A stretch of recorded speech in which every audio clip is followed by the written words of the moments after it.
waliltifati fis salati, ya. Jadi ini larangan banyak bergerak. Jadi larangan dari banyak bergerak dan talah toleh, nengok gitu. Ya, noleh, memalingkan wajah di dalam salat.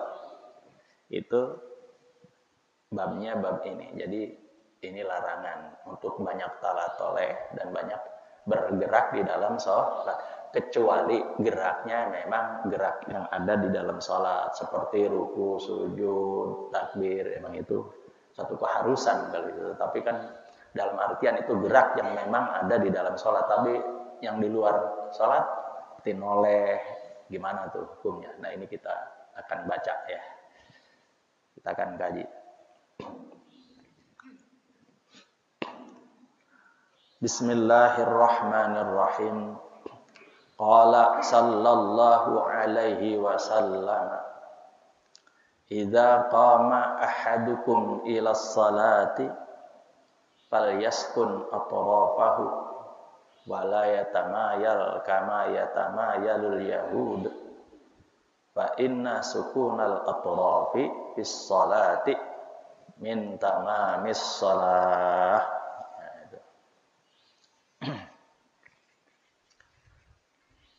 Bersabda Rasulullah sallallahu alaihi wasallam, idza qama ahadukum ila sholati, manakala berdiri salah seorang di antara kamu untuk menunaikan salat, ya, untuk menunaikan salat, fal yaskun atrafahu, hendaknya dia menenangkan mata-matanya. Jadi mata-matanya tenang. Kemana? Penglihatannya ke bawah, ke tempat sujud. Bukan perlak-perlok begini matanya. Nah, ini jemainin tuh. Nah, perlak-perlok tuh bahasa Betawi. Ini ya tamayal tuh artinya perlak-perlok, Pak. Itu bahasa ada nggak di kamus bahasa Indonesia? Kayaknya kagak ada ya. Ya kalau ada goyang-goyangin mata. Nah, cuman kan kayaknya masa mata digoyang. Yang digoyang itu biasanya pinggul, biasanya kalau lagi joget, bener gak?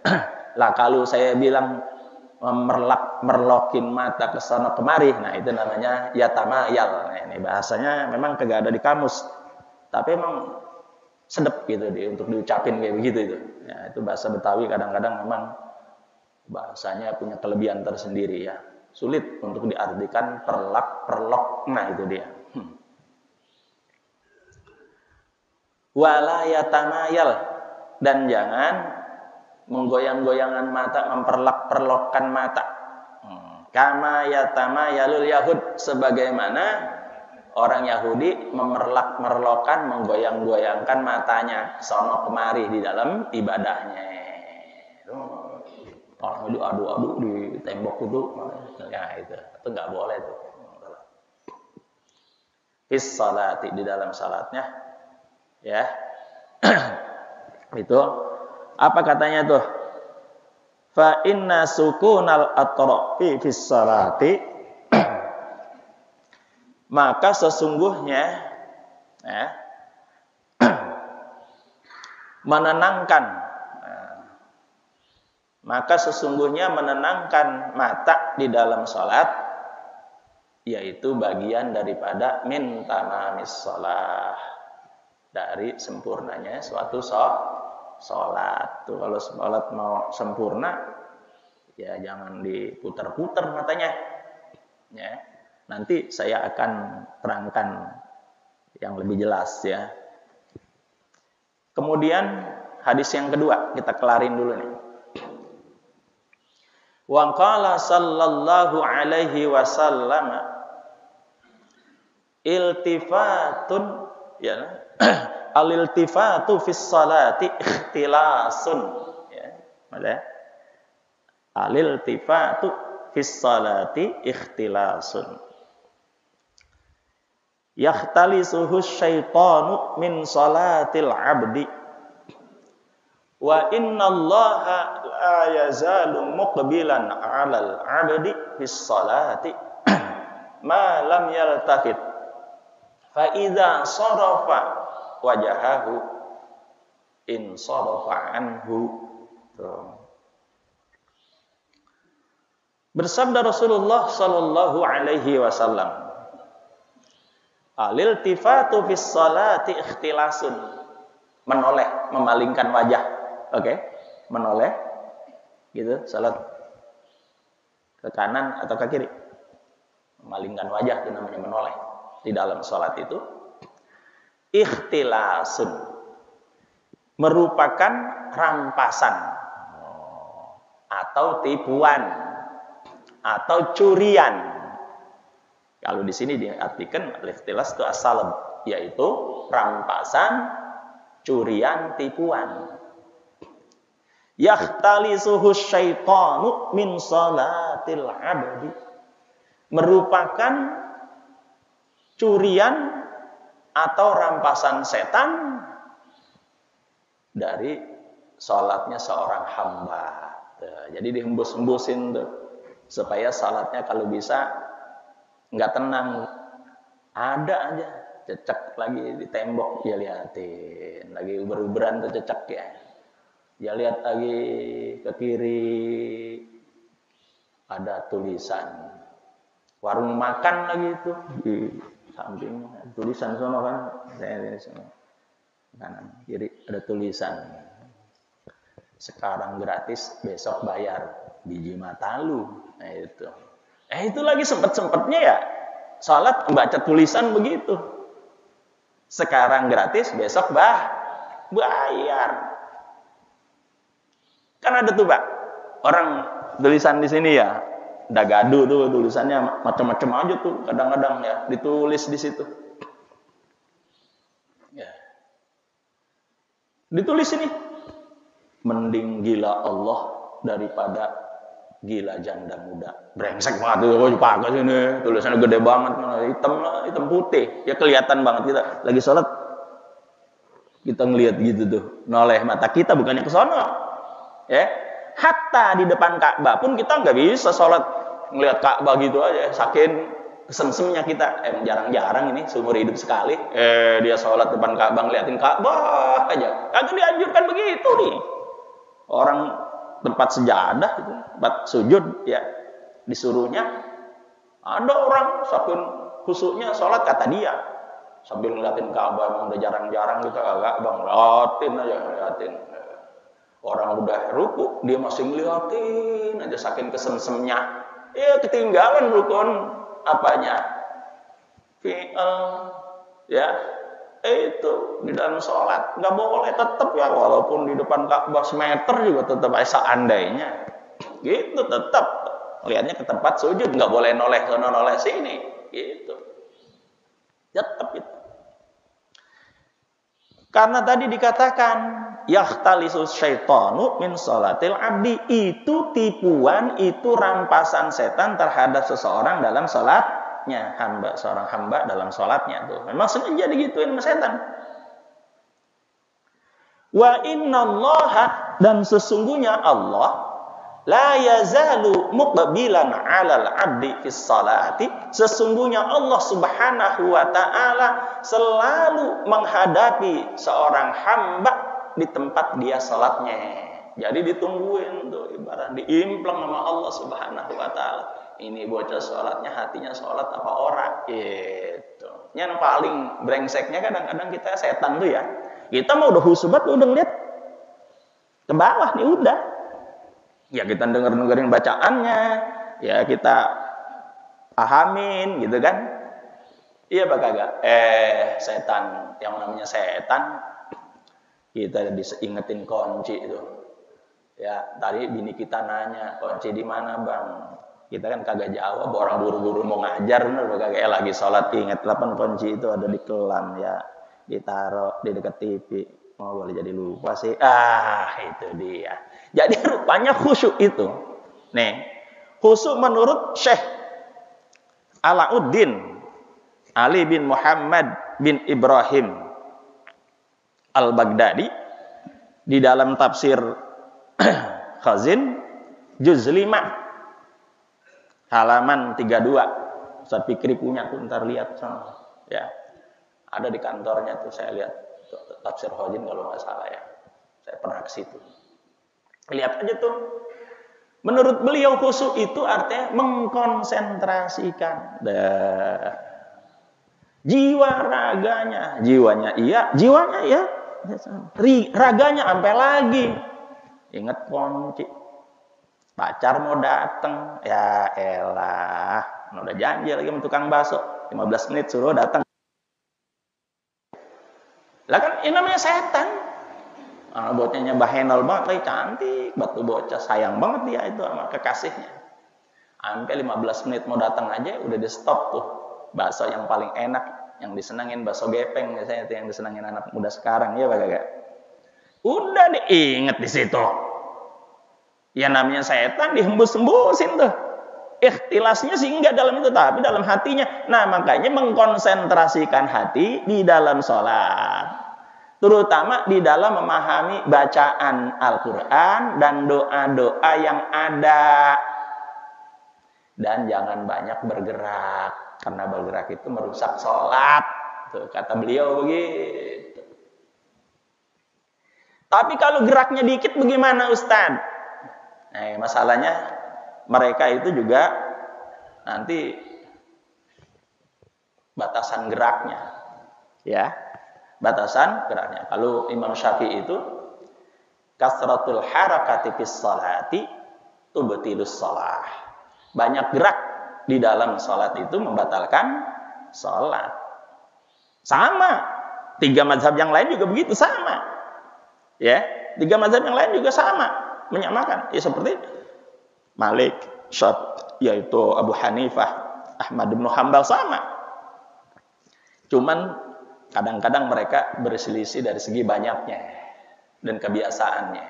Kalau Imam Syafi'i 3 kali berturut-turut nih batal sholatnya umpamanya. Allahu Akbar. Kupingnya gatal mah. Wah, Allah. Garuk lagi ini pipinya. Aja nampaknya. Tuh batal tuh. Iya Pak Gaga. Tapi kalau diselang-seling, umpamanya begini. Di rakaat pertama, nih kuping digigit nyamuk, sialan banget tuh nyamuk. Ya, gangguin kita sholat. Kalau kita kagak gituin tuh, kayaknya nih kuping masih nuntut aja minta dicakar, benar Pak Gaga. Akhirnya kita cakar juga. Nah, terusin. Di rakaat kedua, kaki kita digigit nyamuk, sialan banget nyamuk ya Pak Gaga. Udah imamnya bacaannya sampai banyak banget lagi, panjang banget, mana musim hujan lagi ya. Ilaha illallah. Makanya kalau jadi imam ya walaupun hafal baca Qur'annya itu ya jangan terlalu panjang karena di belakangnya banyak orang tua. Ya Gaga, mana kakinya udah geged lagi gemeteran. Jadi memang enak aja, masih muda hafal Quran, suaranya enak. Kayaknya imamin, saya juga ngimamin tiap subuh di aja. Rasanya udah kagak keingetan tuh orang-orang tua rasanya. Ya cuman kan kita harus bijaksana, bijaksini gitu loh ya. Yang hafal ya bagus, ya, dirahmati Allah Subhanahu wa taala. Tapi ya disedeng-sedengkan saja. Itu jangan kebuatan panjang. Sedang karena ada orang tua, kaki udah geged. La ilaha illallah, ini kaki udah pada otek, imamnya panjang banget, enak emang. Nah, itu. Ya kan gerutu jadinya. Aja kenalin. Wah, lo imamnya dia besok-besok kagak dah. Kaki gua gemeteran begini dah. Kemudian gua musala ikhlas begitu, apa tuh? Musala yang deketan gitu. Nah, itu. Jadi jangan sampai begitu, jangan sampai orang kapok, ya. Tapi kalau memang ada kebiasaan masyarakat sholat panjang nih bacaannya, ya itu disesuaikan saja, ya. Kayak di Temboro, bayangin Temboro 1 malam khatam Quran, gila apa kagak tuh kira-kira kalau bahasa kitanya ya. Oh itu bacaannya cepet kan, bagus, emang orangnya hafid itu enak. Sholatnya habis isya sampai jelang sahur. Masya Allah. Ya kalau memang kuat silakan aja ngikutin yang kayak begitu. Kalau nggak kuat ya jangan. Sebab kita begini, ibadah itu kalau kata tuan-tuan guru kita biasa-biasa saja. Yang wajib kita laksanain, yang sunnah kita jalanin. Dah, jangan kebuatan berlebih-lebihan juga jangan. Ya Pak Gaga. Sebab memang kalau yang satu yang berlebihan, baik dalam ibadah itu nanti, kecuali ya orangnya itu memang punya kelebihan. Seperti ada orang puasa tiap hari, bukan daun lagi, tapi silakan. Tapi tidak boleh dipatwakan sama muridnya yang udah kurus. Ya Pak Gaga. jalannya sempoyongan, disuruh ngikutin gaya dia, jangan. Nah itu harus dari hati nuraninya saja. Boleh orang puasa tiap hari tuh boleh, siapa yang ngelarang? Orang dia cuma ngerubah makan maghrib sama sahur gitu doang, kecuali di 5 hari itu yang udah kita ketahui dalam syar'i ya, nggak boleh. Seperti yaitu hari-hari Idul Fitri ya, nah itu 1 Syawal, nah 10 Dzulhijjah, 11, 12, 13 ayat tasyrik itu memang haram. Selain itu bos ya lakukan aja, selagi nggak ada larangannya dalam agama, betul? Jadi silakan. Cuman orang kayak begini memang hanya orang-orang yang khusus, nggak bisa dipatwakan sama orang umum. Ada kiai ngomong begini mas saya, ngerokok itu hukumnya apa kiai? Wajib, begitu. Lah saya diem aja jadinya.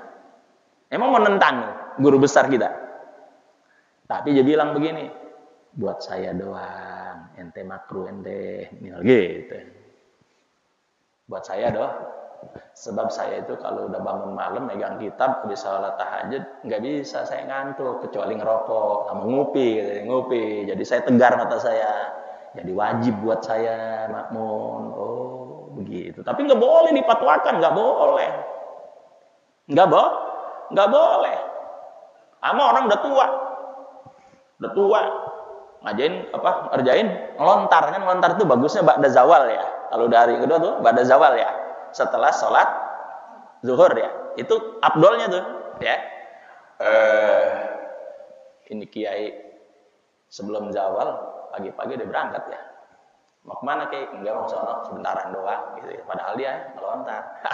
Itu buat dia, karena dia udah tua, umur 70 ya gak?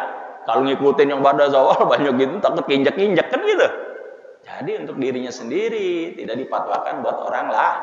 Yang penting sah aja dalam melaksanakan hajinya. Gitu, bukan nyari afdolnya. Kalau nyari afdolnya pada zawal, Pak. Waduh, itu lontar jumroh ba'da zawal. Kiai malah sebelum zawal udah ngelontar. Karena apa? Umur udah tua. Tapi orang lain nggak boleh ngikut kata dia. Saya sendiri aja nyelonong, itu jangan boleh ngikutin saya, gitu. Untuk dirinya boleh, tapi untuk pribadinya dalam artian bukan untuk melanggar, karena memang kemampuannya di situ. Ba'da zawal bisa ribet, nah itu. Jadi ada hal-hal yang memang boleh. Noleh juga sebenarnya boleh Pak, cuman makruh doang. Ntar kita baca berikutnya. Nah, katanya la yazalu mukbilan, apa katanya tuh? Wa innallaha la yazalu mukbilan, dan sesungguhnya Allah selalu menghadap hambanya di dalam salatnya wala wa ma lam yaltabit, selagi dia tidak menoleh-noleh gitu, baik ke kanan maupun ke kiri. Fa iza sarafa wajahahu, manakala dia memalingkan wajahnya baik ke kanan maupun ke kiri, apa katanya? In sarafa anhu, maka Allah juga menoleh dari dirinya. Jadi Allah menoleh, memalingkan wajahnya dari dirinya. Orang dia sholatnya begitu, mata perlak-perlok, ya tuh, wajah sono kemari kayak orang gak punya aturan. Nah, makanya kalau bangun masjid ini nggak boleh nih transparan begini di mihrab tuh nggak boleh. Ada satu masjid saya sholat, udah di sononya jalan, di mihrabnya situ pakai kaca, lah enak banget tuh. Perempuan lewat mana pakaian you can see lagi, mending kalau orangnya jelek lah yang mau udah pada begitu. Jadinya bukan yang lain, liatin yang orang jalan tadi, iya apa kagak? Mana lagi lari lagi tuh baca subuh-subuh, orang pada sholat ngapain lewat di depan masjid, di mihrabnya pakai kaca, lah kelihatan itu. Sebutnya ada orang naik motor, ditumpakin kakinya cewek di belakang tuh, dibonceng, mungkin mau kerja kali ya. Lah pahanya kekiram kemana-mana. Lah kan kita sholat ngeliatin jadinya begitu. Lah ya apa kagak? Nah itu jangan sampai tuh mihrabnya begini nih ketutup. Jangan sampai ada dikasih kaca itu, kebayang orang lewat pada kelihatan. Jangan, bisa nalah noleh dalam sholatnya. Nanti Allah pun menolehkan wajahnya. Betul apa kagak? Dari dia. Nah, masalahnya sekarang tuh, iltifatun fis salati anwa'un. Ya. menoleh dalam sholat itu ada macamnya. Banyak macamnya. Ada yang membatalkan, ada yang enggak, makruh saja. Pada dasarnya ya, di dalam kitab nih saya nukil sedikit babul hati alal khusyu'i fis salati. Nanti sebelum saya nerangkan anwa'nya, yaitu perintah untuk khusyuk di dalam salat. Wa an Aisyah radhiyallahu anha qalat, dari Aisyah radhiyallahu anha qalat, sa'altu Rasulullah sallallahu alaihi wasallam, saya nanya tuh kepada Rasul, anil iltifati fis salati, dari memalingkan wajah, menoleh di dalam salat. Faqala, maka Rasul bersabda, huwa ikhtilasun, itu adalah bagian daripada apa tadi? Yaitu rampasan. Yahtalisuhu syaitanu min salatil abdi, rampasan setan, ya, tipuan setan dari seorang hamba yang lagi sholat. Nah, ini dah tertera di dalam kitab Bulughul Maram, hadis nomor 243. Wali Tirmizi, dari Tirmizi nih, ya, hadis nomor 244 berikutnya. An Anasin wa sahhahahu, dari Anas dan dia mensahihkan ini, Tirmizi ini. Iyyaka walil tifata fis salati, jauhi olehmu, hindari olehmu talah toleh di dalam salat. Fa innahu halakah, karena yang sedemikian itu adalah merusak. Merusak. Maka Imam Syafi'i di dalam kitab Fathul Mu'in itu kan mazhabnya Imam Syafi'i ya. Apa katanya?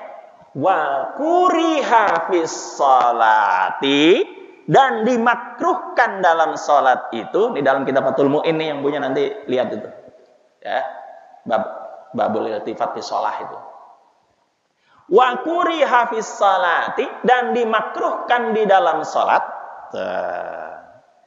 Iltifatun biwajhihi bila hajatin, menolehkan wajahnya tanpa hajat, tanpa keperluan. Kalau ada keperluannya boleh, umpama nanti juga ada di sini hadis berikutnya. Kita naruh handphone situ, kita sholat, kita ngelirik doang, boleh. Untuk masih ada pakai enggak? Boleh kalau begitu doang, nah, ya.